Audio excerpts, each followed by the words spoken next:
interessados que você permaneça. Tem um pequeno cartão, se você sentir à vontade, preencha esse cartão com seu nome, seus dados. Nós vamos orar por você nas nossas orações e poderemos fazer contato. Se você quiser, pode informar que nós faremos contato contigo. Tá bem? Todos pegaram? Falei das mulheres, falei dos visitantes, esqueci de alguma coisa. Você vai falar do bazar? Quem já chamar a Cariciane aqui? Ontem, dia da mulher, e hoje nós teremos uma mulher ministrando o nosso coração. A Cariciane lidera esse ministério, o Ministério das Inspiradas. E queria orar por ela, se você puder fechar os seus olhos. Vamos orar. Pai querido, rogamos tua graça, teu favor sobre a vida Cariciane, sobre todos nós. Fale conosco, queremos ouvir a tua voz, queremos ouvir a tua palavra. Queremos, ó Deus, ser moldados e transformados por ela. Mais do que o conhecimento intelectual. Molda os nossos desejos, as nossas vontades, as nossas emoções e sentimentos. Pai querido, que possamos, ó Pai, sair daqui tocados pelo Senhor, transformados e lavados pela tua palavra. A oração que fazemos, rogamos a Ti em nome de Jesus. Amém.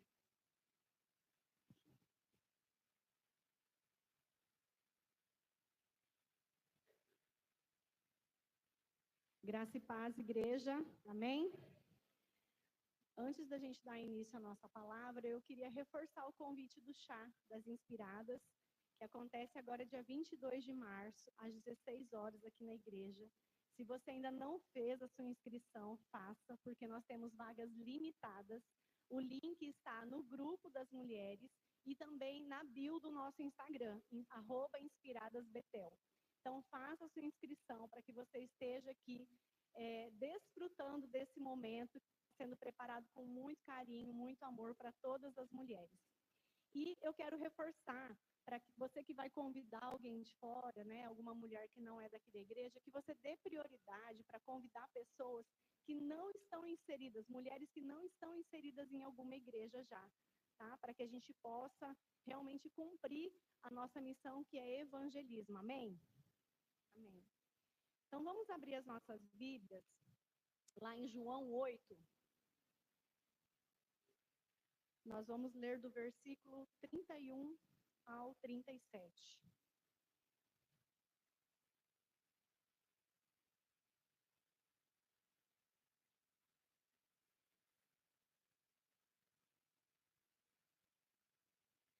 Quando eu encontrei o pastor ele no corredor, ele falou assim: aí, Cariciane, tudo bem? Eu falei: com a palavra tudo bem, mas em mim o temor de Deus é o mesmo.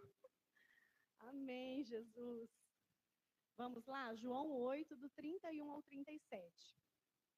Então Jesus disse aos judeus que haviam crido nele: se vocês permanecerem na minha palavra, são verdadeiramente meus discípulos. Conhecerão a verdade e a verdade os libertará. Eles responderam: somos descendência de Abraão e jamais fomos escravos de ninguém. Como você pode dizer que seremos livres?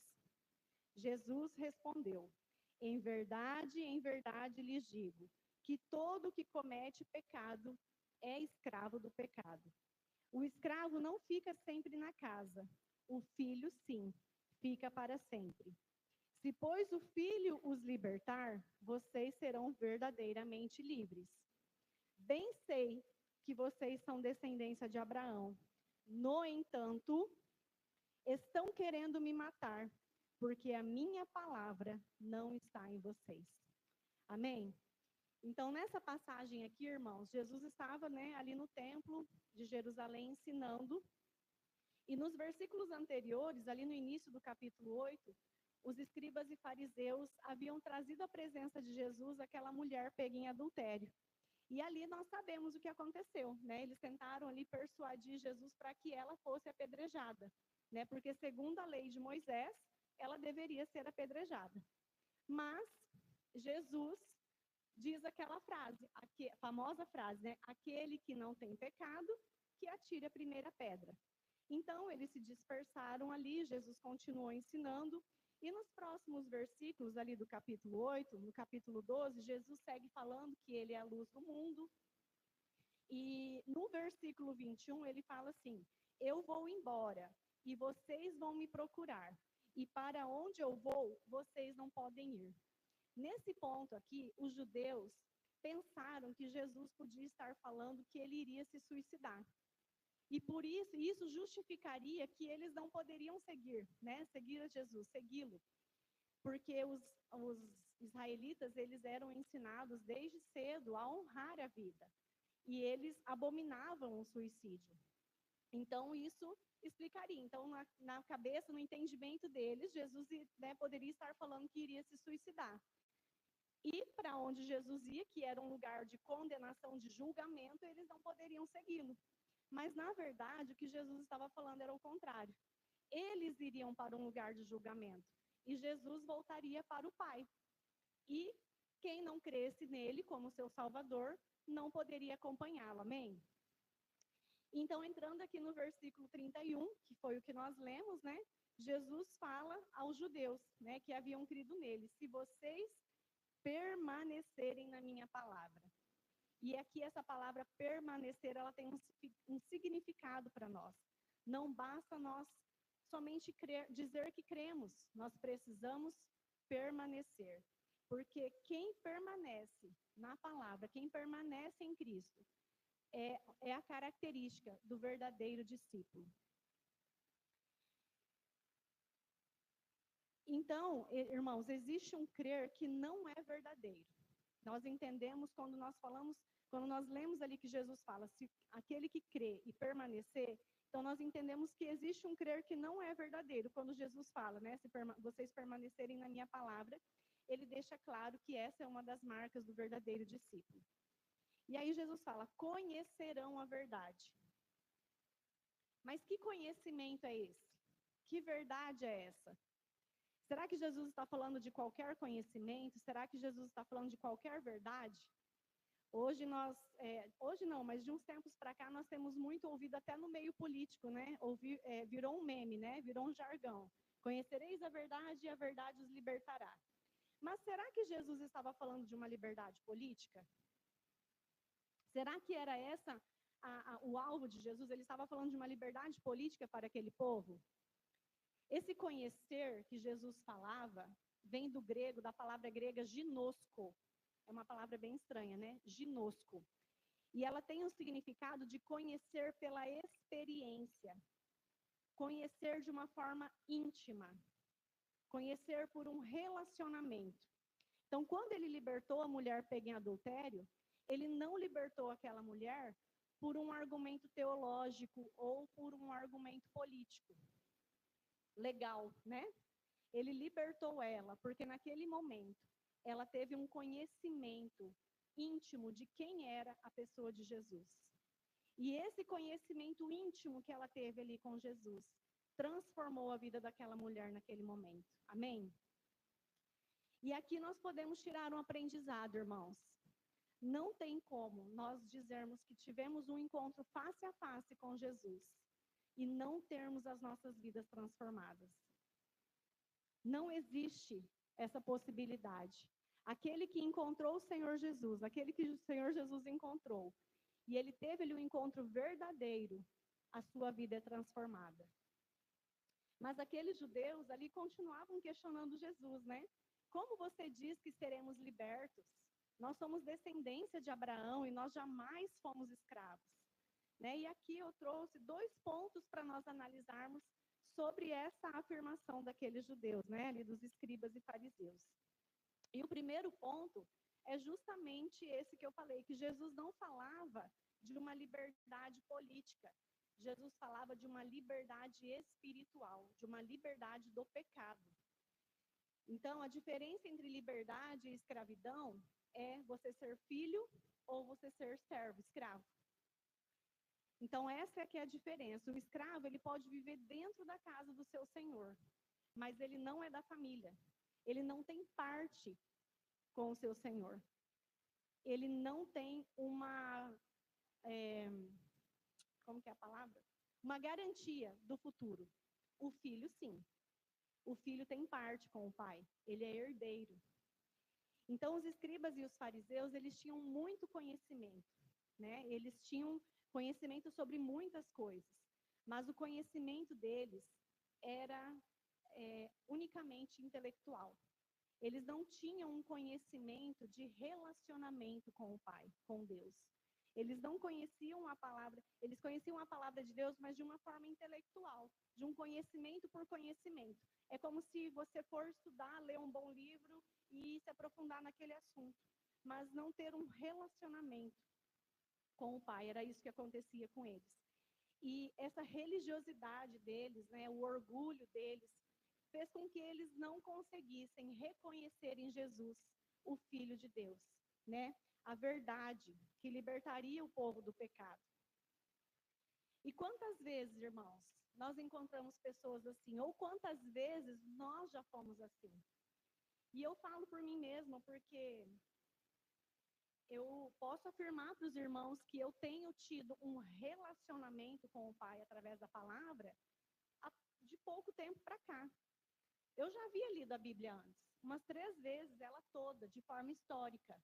Mas daquela forma assim, um capítulo por dia, já li, fiz minha parte, missão cumprida. Quem já fez isso?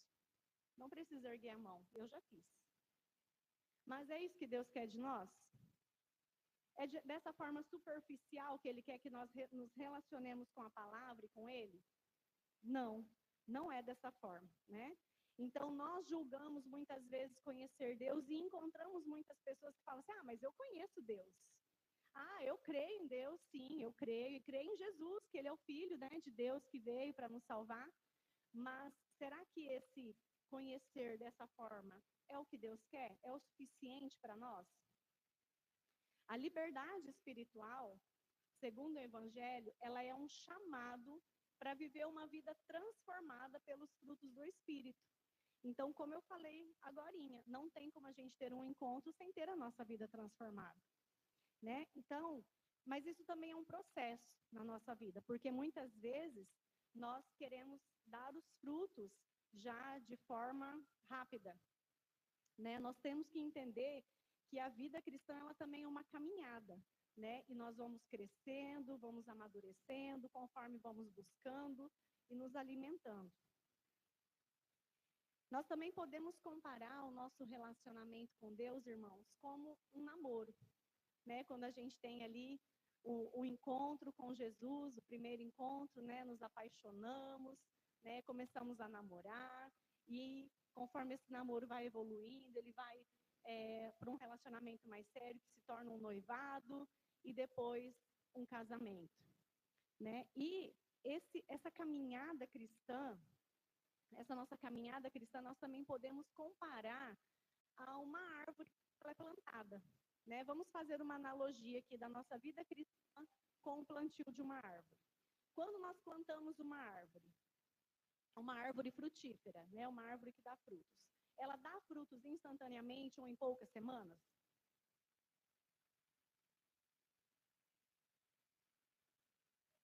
Não, né? Ela passa por esse processo, né, onde o caule vai crescer, as raízes vão se aprofundar, né? A árvore ele vai amadurecer como árvore, como planta, para daí sim ela estar pronta para gerar os frutos, né? E assim é com nós. Alguém já viu aquele ditado assim, quem planta tâmaras não colhe tâmaras? Já ouviram? Sabe por que quem não ouviu, sabe por que quem planta tâmaras não colhe tâmaras? Porque a tamareira, ela demora de 70 a 100 anos para dar os primeiros frutos. Vocês sabiam disso? Ela demora muito para frutificar, né? É o processo dela, né? Que ela tem que passar por esse processo para ela estar apta a frutificar. E aí eu pesquisei aqui outras árvores frutíferas, como a bananeira e o abacateiro, eles podem levar 1 ano para dar os primeiros frutos, né? E com certeza existem mais aqui que eu não pesquisei. O que quer dizer que eles passam pelo processo. E estudando um pouco mais nesse processo de frutificação da árvore, irmãos, eu aprendi que elas precisam de um ambiente onde elas estejam em completa exposição solar por no mínimo 6 horas diárias. A luz solar. elas precisam, as árvores, né, elas precisam estar expostas à luz solar no mínimo 6 horas diárias, para que elas possam desenvolver resistência e assim elas vão conseguir produzir melhores frutos. Então, será que é só produzir frutos? Não. Nós temos também que produzir bons frutos, melhores frutos. E o que isso tem a ver com a nossa vida? O que esse processo da árvore, essa exposição da árvore tem a ver com a nossa vida cristã? Assim como a luz solar é importante para a árvore, para que ela possa se desenvolver e frutificar e dar bons frutos, né, frutos de melhor qualidade, nós precisamos estar expostos à palavra de Deus, à luz da palavra de Deus, para que nós possamos não só dar frutos, mas bons frutos. Lá em Salmos 119, 105, está escrito assim: lâmpada para os meus pés é a tua palavra, é luz para os meus caminhos. Em outras palavras, sejam quais forem as pressões do mundo que nós estivermos passando, a palavra será sempre a nossa prioridade, amém? E ela sempre nos mostrará o caminho a ser seguido até o fim. Então, eu devo ser leal a essa palavra, eu devo ser fiel a essa palavra. Se a palavra se revela a mim como lâmpada para os meus pés, eu entendo que Deus, ele vai me mostrar o caminho através da sua palavra. Não importa o que esteja acontecendo, não importa se a minha vida está em completa escuridão, se está em trevas. Deus vai me mostrar qual é o próximo passo a ser seguido. E assim que eu der esse passo, ele vai me mostrar o passo seguinte, e assim por diante. E é fato também, né, como eu falei, que nós podemos produzir bons ou maus frutos de acordo com o que nós temos buscado. De acordo com aquilo, irmãos, que nós temos nos alimentado. E hoje nós sabemos que o que não falta no mundo são distrações. São muitas distrações, são muitas redes sociais, são muitas coisas tentando atrair a nossa atenção o tempo todo. Então, do que nós temos nos alimentado? Do que nós temos enchido o nosso coração? O que nós temos buscado todos os dias? Lá em Mateus, eu vou abrir lá, Mateus 12, eu vou ler o 33 e o 34 com os irmãos. Tornem a árvore boa e o seu fruto será bom. Ou tornem a árvore má e o seu fruto será mau. Porque pelo fruto se conhece a árvore. Raça de víboras, como vocês podem falar coisas boas sendo maus? Porque a boca fala do que está cheio o coração. Então, irmãos, como que é importante nós sondarmos o nosso coração? Porque da minha boca, ela vai reproduzir aquilo que o meu coração está cheio, aquilo que eu estou alimentando o meu coração diariamente. E nessa passagem aqui de Mateus 12, Jesus estava advertindo que as palavras mostravam a maldade do coração daquele povo. Muitos se preocupam com o que deve e não deve comer. E eu não estou querendo dizer aqui que nós não devemos cuidar dos nossos hábitos alimentares, amém? Nós temos que cuidar da nossa alimentação, porque o nosso corpo é templo do Espírito. Mas o que eu quero dizer é que muitos se preocupam com o que contamina e o que não contamina. Mas será que realmente esse é o problema? Porque o que nós comemos, o nosso corpo vai digerir. Mas e o que vai para o nosso coração? Esse é o grande problema. Então, um pouco antes, ali no versículo 31, né, nós lemos o 33 e 34, no versículo 31, Jesus disse assim, ó, por isso digo a vocês, que todo pecado e blasfêmia serão perdoados aos homens, mas a blasfêmia contra o Espírito não será perdoada. Vamos entender o que Jesus quis dizer aqui. O pecado contra o Espírito Santo, ele não é só uma questão da palavra. Porque a palavra, irmãos, é apenas o fruto de um coração pecaminoso. Então, o grande problema está no coração. Se o nosso coração está em Cristo, sendo alimentado por Ele, o que vai transbordar da minha boca? A vida de Cristo, a bondade dEle, a graça dEle, a sua misericórdia. Ou seja, eu vou transbordar na vida das pessoas a vida de Jesus. Mas, se o meu coração está cheio de maldade, o que eu vou transbordar? A maldade. E essa maldade que eu vou transbordar não vai afetar apenas a minha vida, mas vai afetar a vida das pessoas ao meu redor. Mas será que essa blasfêmia contra o Espírito Santo ela é cometida nos dias de hoje? E como será que ela acontece? Eu não sei se os irmãos tinham ou têm essa curiosidade, porque eu particularmente sempre tive essa curiosidade de entender a passagem. Porque Jesus afirmou: quem blasfemar contra o Filho é passível de perdão, mas quem blasfemar contra o Espírito Santo não será perdoado. Vocês já pararam para tentar entender isso? Será que aqui Jesus está afirmando que o Espírito é mais importante que o Filho?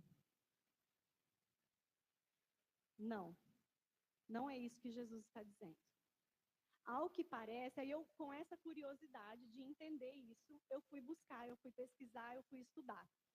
Ao que parece, essa afirmação de Jesus, que Deus perdoará quem blasfemar contra o Filho, mas não perdoará quem blasfemar contra o Espírito, indica uma situação específica correspondente à época em que Jesus ministrou aqui na Terra. Então, eu vou ler para os irmãos aqui Isaías 53, 2.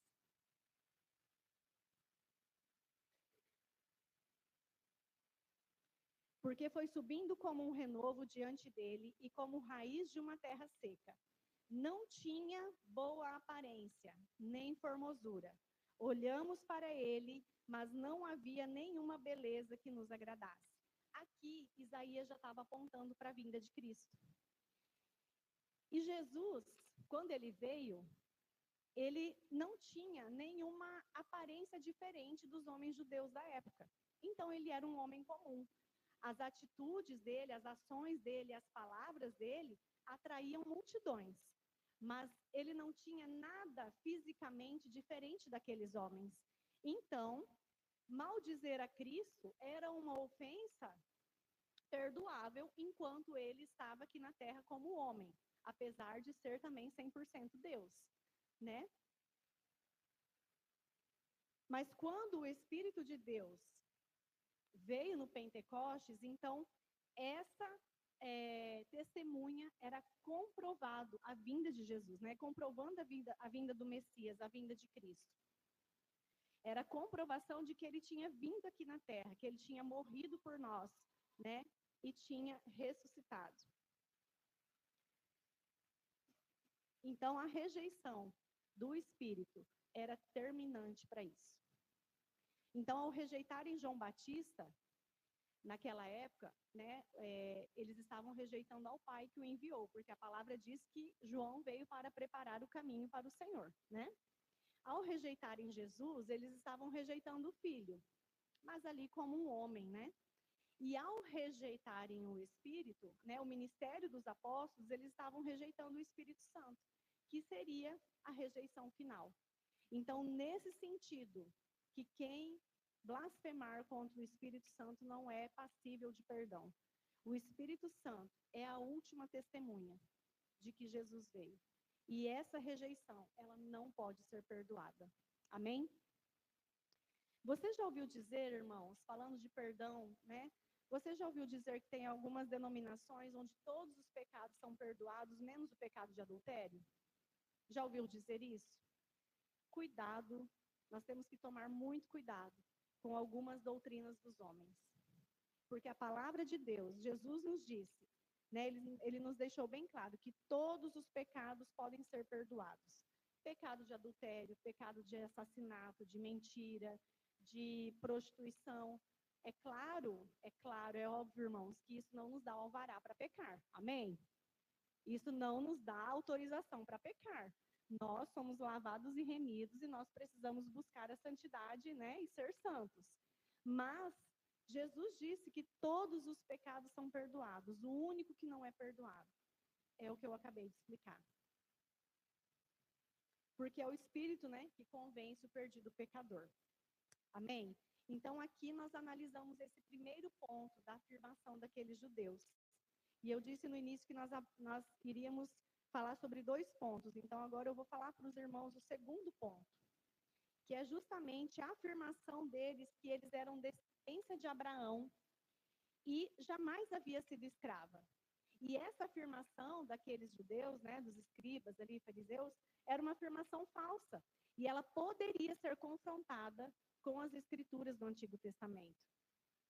Porque ali, depois da morte do rei Salomão, em 930, o povo de Israel, né, ele foi dividido em 2 reinos. O povo do norte, que era Israel, e o povo do sul, que era Judá. O povo de Israel, o povo do norte, né, Israel, ele tinha sido escravizado por 7 nações. O povo de Israel. E o povo do norte, eles foram levados cativos pela Síria, enquanto o povo do sul foi levado cativo, escravo para a Babilônia durante 70 anos. E naquele momento em que Jesus estava aqui, eles estavam sob domínio romano. Então, como que eles estavam afirmando que eles nunca foram escravos, né? Porque eles falavam de forma falsa, mentirosa, né? Então, outro ponto dessa afirmação também, que eles falavam, é que eles eram filhos de Abraão, né? Como se batesse no peito e falasse, nós somos filhos de Abraão, como você diz uma coisa dessa de nós, né? E realmente, eram descendência de Abraão, mas muito diferente dele, porque Abraão foi considerado amigo de Deus. Abraão ouviu a voz, a direção do Senhor e obedeceu, enquanto eles estavam procurando matar Jesus. Eles estavam ali fazendo planos para matar Jesus, né? Então, essa era a diferença, né? Abraão foi obediente e eles ali estavam rejeitando a verdade. Eles rejeitaram a verdade. E quando a gente fala, quando Jesus falou, conhecerão a verdade, que verdade é essa que Jesus estava falando? Que verdade será que era essa que Jesus falava? Ele próprio falou, eu sou o caminho, a verdade e a vida. Então, que verdade era essa que eles estavam rejeitando? O próprio Jesus. Eles não aceitaram que Jesus, não entenderam e não aceitaram que Jesus era o Filho de Deus. Então, irmãos, a nossa natureza, ela é determinada pelo nascimento. E o nascimento, ele é determinado pela nossa paternidade. Amém? Se Deus é nosso Pai, nós partilhamos da natureza divina do nosso Pai. Amém? Amém, irmãos? Então, como filho ou filha de Deus, eu tenho parte com a verdade. Eu vivo a verdade. Eu amo a verdade. E eu não tenho parte com a mentira. Mas se eu tenho parte com a mentira, com a natureza perversa, se eu amo uma fofoquinha, se eu amo falar um comentário maldoso sobre a vida do irmão, se eu tenho planos de vingança no meu coração ou de perversidade, então eu tenho parte, ou coisas do tipo, né? Então eu tenho parte com a natureza divina? Não. Eu tenho parte com a natureza da mentira. E quem é o pai da mentira? Satanás. É forte isso, né? E às vezes a gente acha que é uma grande mentirona. Que a gente está falando, eu contei uma grande mentira. Não, é uma pequena mesmo. Esses dias eu estava ouvindo um vídeo da pastora Raquel Lima, não sei se tem alguém aqui que conhece ela, no Instagram. Ela tem aquele ministério Juntas, né, junto com a pastora Camila Barros e a Midian Lima, e mais uma que eu não lembro quem é. Gabriela, exatamente. E aí ela estava falando justamente sobre isso, que elas tinham um compromisso do ministério, e a Camila Barros estava ligando para ela pela manhã, e ela tinha perdido a hora, ela estava na cama ainda. E aí ela pegou o telefone, atendeu, e a Camila falou, cadê você? Você está chegando? Ela falou, mulher, perdi a hora, estou saindo da cama agora, mas em meia hora eu estou aí. Ela falou assim, eu poderia ter falado, estou a caminho, mas eu estava a caminho? Não. Eu estava na cama, eu tinha perdido a hora, então por que eu ia mentir? Então, às vezes, e eu parei para pensar naquilo. Às vezes a gente fala assim, eu não vou poder porque eu tenho um compromisso. E você não tem um compromisso. Você só não quer ir. Então, não fala mentira, só fala, olha, não posso, né? Desse eu não vou conseguir comparecer. Mas a gente, às vezes, conta aquela mentirinha achando que não tem problema. E aqui nós vimos, né? Nós entendemos que quem é o pai da mentira. Então, se eu tenho parte com a mentira, eu tenho parte com ele. E quais eram essas características naqueles líderes religiosos, então, que pertenciam ao diabo? Entre outras coisas, justamente essa, eles rejeitaram a verdade. Eles serviam ao diabo, a Satanás, com as mentiras deles, com os planos de vingança, né? E os filhos de Satanás, irmãos, eles podem ser extremamente instruídos nas tradições religiosas deles. Eles são extremamente instruídos, mas eles não têm conhecimento algum da palavra de Deus, como eu falei no começo. Né? Eles têm um conhecimento intelectual, mas eles não têm um conhecimento do coração de Deus.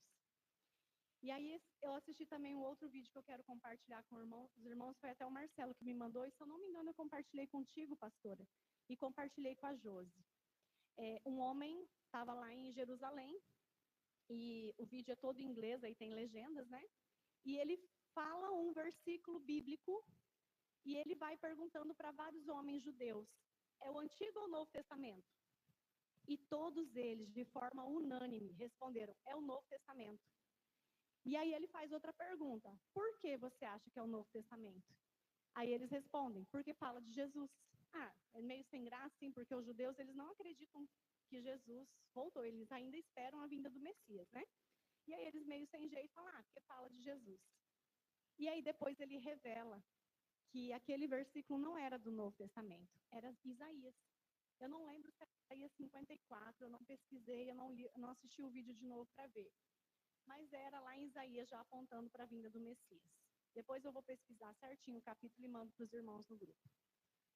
Então, eles que se julgam exímios conhecedores da palavra de Deus, eles não souberam responder que aquela passagem era Isaías, que já apontava para a vinda do Messias. Então, irmão, Satanás é um mentiroso, é um homicida. Ele mentiu para os nossos primeiros antepassados, né? Quando ali Caim matou Abel. Caim, além de matar, né, homicida, ele ainda mentiu. Porque quando Deus perguntou para ele onde está o seu irmão, o que ele falou? Caso eu sou o tutor de meu irmão, né? Então, aqueles líderes ali religiosos, eles mentiam sobre Jesus, né? Eles contratavam falsas testemunhas para providenciar a morte de Jesus. E a pior escravidão é aquela que o escravo, ele não aceita, ele não reconhece a sua situação de escravo. A pior cegueira é aquela que o cego não quer ver que está cego. Então, aqueles fariseus, aqueles escribas, eles estavam vivendo numa escravidão espiritual terrível. E eles não aceitavam, eles não reconheciam. E eles permaneceram escravos. E quantas vezes, né, nós nos pegamos ou estamos vivendo escravos do medo, escravos da ansiedade, escravos da fofoca, escravos da mentira, escravos do pecado. Quantas vezes nós nos pegamos assim?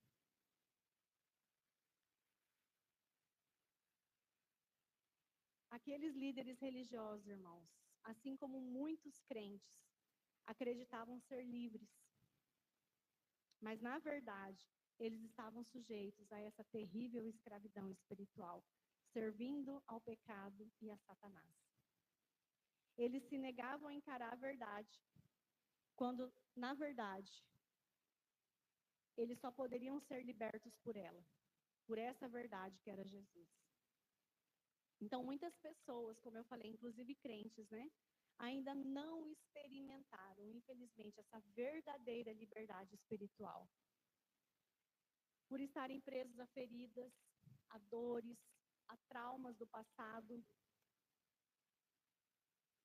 E precisam ser libertos disso. E a verdadeira liberdade, irmãos, ela flui de dentro para fora. E ela só é possível. Ninguém é capaz de libertar, ninguém é capaz de ganhar essa liberdade sem ser através do poder redentor de Jesus. É só Ele que pode nos libertar. E eu quero fazer uma pergunta, assim como eu já me perguntei. E você, meu irmão, minha irmã? Qual é o seu nível de conhecimento e de relacionamento com Deus hoje? Pode fechar os seus olhos e analisar a sua vida. Como você tem se relacionado com Deus? Porque o profeta Oséias, lá no capítulo 6, ele diz que nós devemos conhecer e nós devemos prosseguir em conhecer o nosso Deus. Isso é uma caminhada, nunca para. E ainda assim, nós nunca conheceremos o nosso Deus por completo. Mas nós não podemos nos acomodar e achar que já está bom, que está o suficiente. Nós precisamos buscar esse Deus, porque esse é o nosso chamado. E é essencial para as nossas vidas. Saber qual é a nossa identidade no Senhor. Porque a nossa identidade, irmãos, não é aquilo que as pessoas pensam ou falam sobre nós. A nossa identidade não é nem mesmo aquilo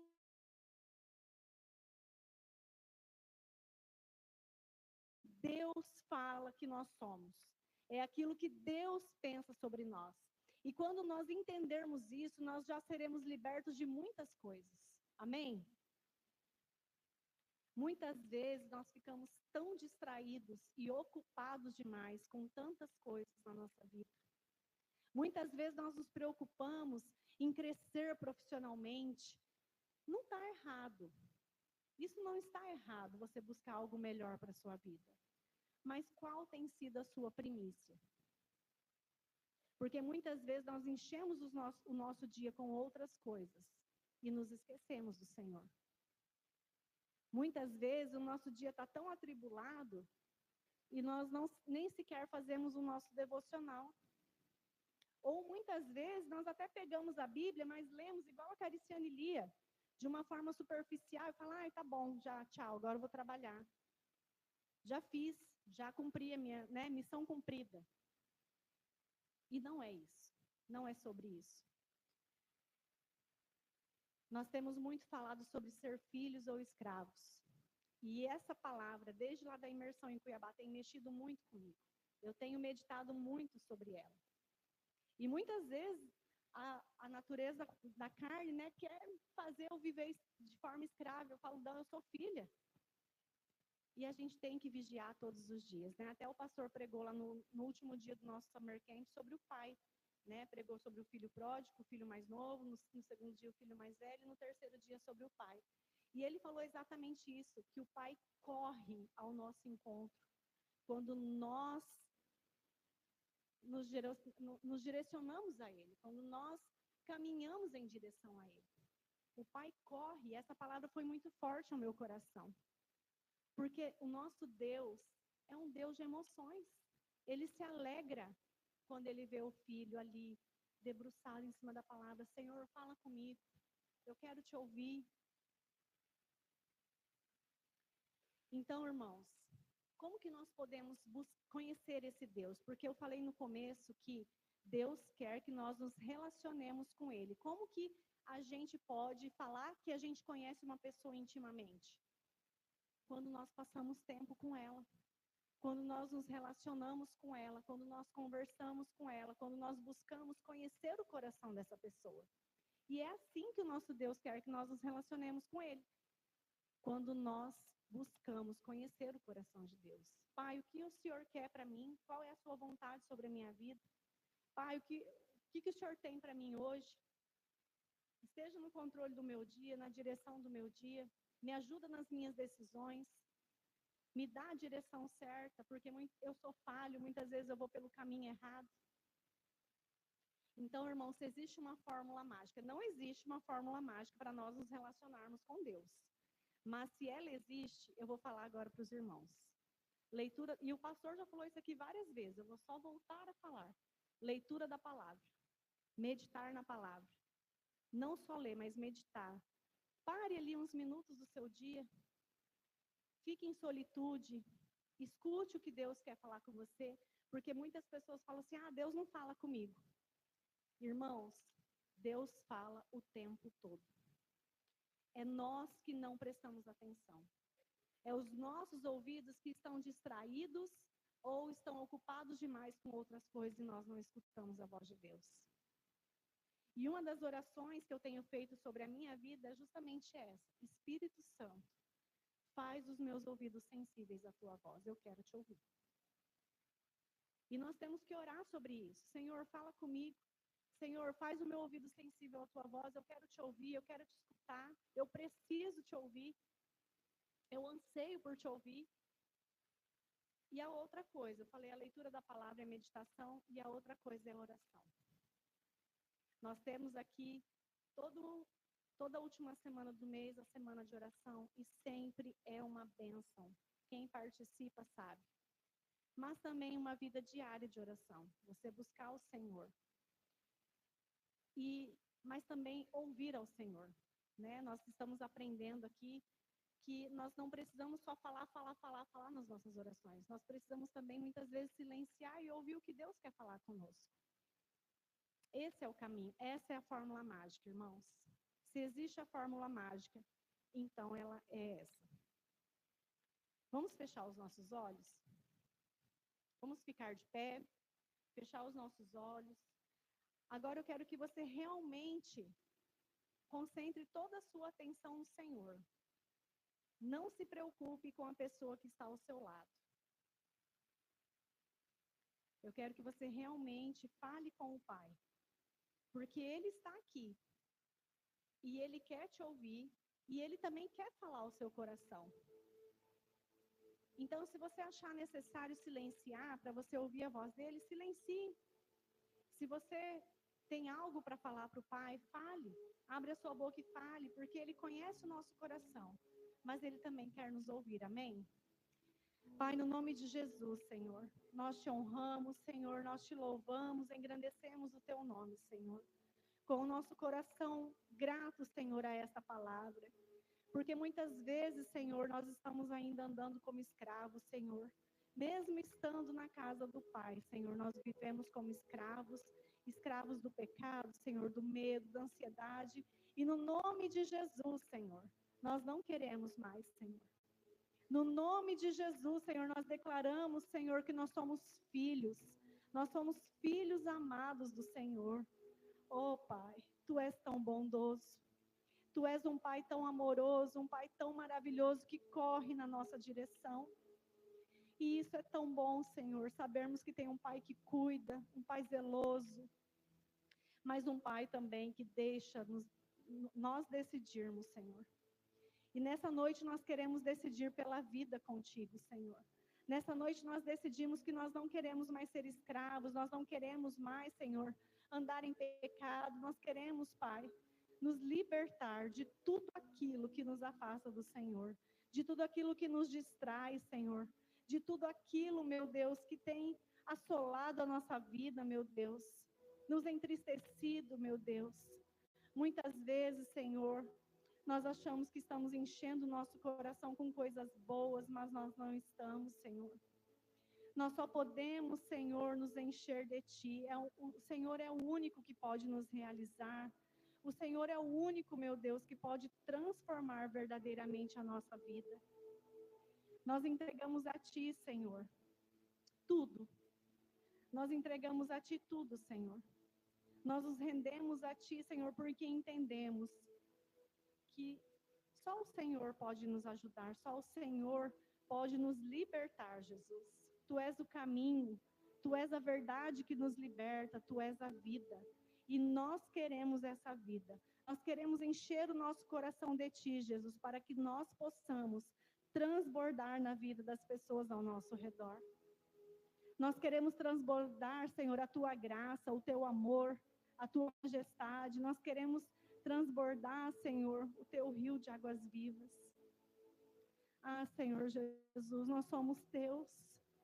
E nós não aceitamos o contrário, Jesus.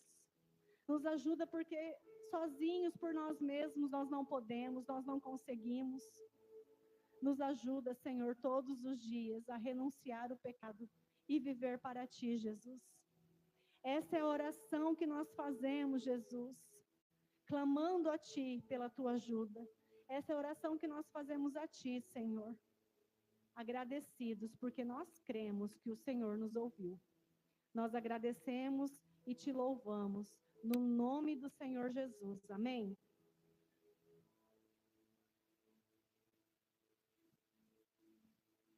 Aleluia. Conhecereis a Jesus e Ele vos libertará. Amém? Como a Cariciane diz aqui, essa frase ficou meio deturpada. Não é qualquer verdade que te liberta. O que te liberta é conhecer o Filho de Deus. Conhecereis a Jesus e Ele vos libertará. Que você possa entender essa mensagem, que você possa de repente até corrigir alguém. Não é a verdade que te liberta. Essa verdade, ela tem um nome, e a verdade é Jesus. Ele tem o poder para te libertar, Ele tem o poder para te transformar no Filho de Deus. Essa é a mensagem do Evangelho. A religião busca fazer coisas para Deus. Aqueles religiosos, eles se vangloriavam do seu conhecimento, mas era um conhecimento vazio. Tim Keller repete uma frase do Martim Lutero e diz que a distância mais longe que existe na Terra é a distância do cérebro humano para o seu próprio coração. Muitas vezes nós conhecemos coisas intelectualmente, mas isso não muda a nossa forma, não muda os nossos desejos, não muda as nossas emoções. E conhecer o Jesus histórico não é suficiente, igreja. Você precisa encontrar-se com Jesus todos os dias no seu quarto. Você precisa se encontrar com o seu Senhor e o seu Salvador. O seu Salvador não te livra só do inferno. O seu Salvador te livra de uma vida vazia. Ele te livra dos vícios que você não quer mais, dos pecados que você não quer mais fazer. Muitas vezes nós achamos que temos que fazer pela força do braço. Mas eu te convido a lutar a luta verdadeira, a luta correta. E você se ajoelhar e falar: Senhor, liberte-me. O Senhor é o meu Salvador. Salva-me. Não há outro caminho. Você precisa se encontrar com o autor da vida. Eu rogo que Deus, através dessa semana, ministre essa palavra no seu coração. Que você possa ler esse texto mais uma vez, e mais uma vez, e se lembrar da mensagem aqui ministrada. E se há alguma coisa que te atrapalha na caminhada, no crescimento, de repente tem bloqueado os seus frutos, que você possa se render ao Senhor. Aquele que luta com Deus é o que prevalece. Então, vá para o seu quarto: Senhor, eu me rendo, muda-me, toca-me. Pai querido e amado, nós oramos a Ti essa noite. O Senhor é a verdade que nos liberta. Conhecer-te, ó Deus, é a maior maravilha deste mundo. Nós queremos nos encontrar contigo mais e mais vezes. Queremos nos encontrar contigo todos os dias. Quão privilegiado nós somos, porque hoje temos livre acesso ao Senhor. A cruz de Cristo nos garante acesso a Ti. As nossas orações são ouvidas, não porque fazemos boas coisas, porque temos boas práticas, mas porque o Senhor nos libertou, o Senhor nos vivificou. E porque o Senhor nos vivificou, nós temos vida, e é a vida Zoe, é a vida de Deus. Queremos viver, ó Deus, para dias. Queremos entregar a Ti, ó Pai, o nosso fôlego. Queremos entregar a Ti o nosso vigor. Queremos ser totalmente controlados, direcionados pelo Senhor. Faz-nos, ó Deus, te conhecer, ó Pai, cada vez mais. Sabemos que o conhecimento do Senhor é inesgotável. Não há alguém que possa conhecer-te tudo. Não há alguém que possa, ó Pai, se vangloriar de conhecer o Senhor intimamente. Passaremos a eternidade te conhecendo e queremos te conhecer, te experimentar nesses dias. Queremos que o conhecimento intelectual, ó Deus, faça faça, ó Pai, transformação em nosso coração, porque nós não aceitamos mais, ó Deus, viver contrários a Ti, contrários à Tua natureza. Queremos exalar o bom perfume nas nossas relações, queremos exalar o bom perfume, ó Deus, com as nossas palavras, com as nossas ações. Queremos glorificar o Teu nome aqui nessa terra, queremos engrandecer o Teu nome aqui nessa cidade. Faz-nos, ó Deus, diferentes. Ó Deus, aquele que está aqui essa noite, ó Pai, e precisa conhecer o Jesus que liberta do pecado. Ó Deus, que ele tem um encontro pessoal contigo, que precisa se libertar, ó Pai, de busca, ó Pai, por satisfação, precisa se libertar de busca por identidade, que precisa se libertar, ó Deus, de busca, ó Pai, ó Deus, de um sentido para a vida. Oh, Deus, que ele possa se encontrar contigo, porque o Senhor é todas essas coisas. O Senhor é o que nos dá sentido, o Senhor é o que nos dá satisfação, e o Senhor é a nossa própria identidade. Oh, Deus, ousamos dizer como Paulo, não vivo mais eu, Cristo vive em mim, e eu não preciso da aprovação das pessoas, eu não preciso de reputação, eu preciso do Senhor, ó Pai. Oh, Deus, venha sobre o teu povo. Clamamos a Ti essa noite, queremos Te conhecer intimamente, queremos, ó Deus, nos relacionar contigo. Oh Deus, queremos, ó Pai, conhecê-lo, ó Deus, em espírito e em verdade. Pai querido, toca-nos, ó Pai, que possamos ter uma semana abençoada. Oh Deus, de intimidade com o Senhor. Oh Deus, um toque do Senhor, um momento de intimidade contigo, ó Pai, vale mais do que 1000 livros, vale mais, ó Deus, do que 1000 aulas. Oh Deus, é esse conhecimento que nós queremos. Queremos ser transformados, moldados pelo Senhor. Abençoe, ó Deus, cada um. Abençoe este homem, essa mulher. Que a Tua graça esteja sobre nós. Rogamos, somos dependentes de Ti vem a provisão, vem a proteção. De Ti vem a direção. Direciona os nossos passos, direciona os nossos caminhos. Ó Deus, que possamos tomar boas decisões essa semana, que possamos escolher a boa parte, que possamos ter intimidade com o Senhor. Ó Deus, cada vez mais parecidos com Cristo, que possamos, ó Deus, glorificar o Teu nome, que possamos, ó Deus, anunciar-Te, ó Deus, anunciar que Jesus veio e breve voltará. Oh, Pai querido, oramos pelas nossas crianças, apresentamos a cada uma delas, livres de todo mal, proteja as nossas crianças, ó Deus, e que possamos, ó Deus, vê-las brilhar, é a oração que fazemos, em nome de Jesus. Amém. Amém.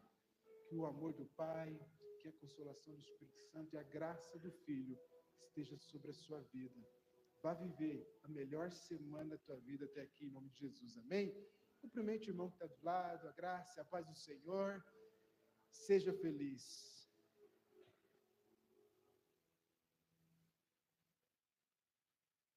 Que eu poderia te oferecer